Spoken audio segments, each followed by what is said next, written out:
The government's in Mexico bid to tighten control over the use of internet is triggering anti-censorship protests. The public backlash has been so intense that the country's ruling party is now backing down. John Holman has this story. That is why we launched this global call. They organized their march online. That's the way protest increasingly works in Mexico. But these demonstrators are worried that the government could be putting a leash on the very medium that has given them power. They want to censor only the way we can express ourselves freely, with no restrictions, the internet.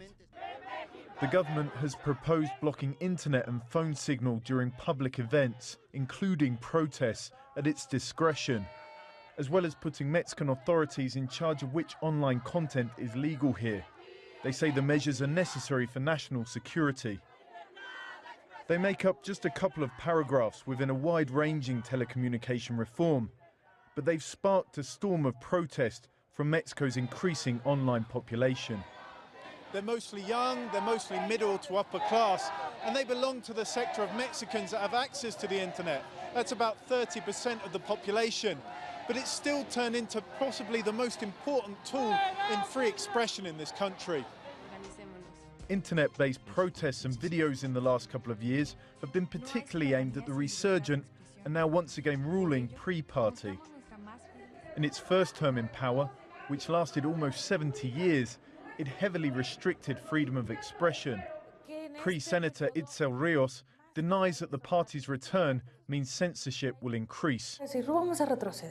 We're not going to go backwards. Society and justice has advanced. The intention of this part of the law was never to limit free speech, just to provide security. The intense online campaign has driven pre-senators to take out some, but not all, of the articles regarding internet restrictions. Opposition politicians and free speech groups we talk to suspect the government has been using the proposals as bargaining chips all along to make sure the rest of a controversial telecommunication reform passes. We can presume that they were willing to take all these internet articles and just use them as a way to negotiate the rest, which is way more important for them. As the law goes through the houses of Congress, these protesters and many more will be watching carefully online that their rights are not infringed. They want to keep the politicians, not the public, under scrutiny. John Holman, CCTV, Mexico City.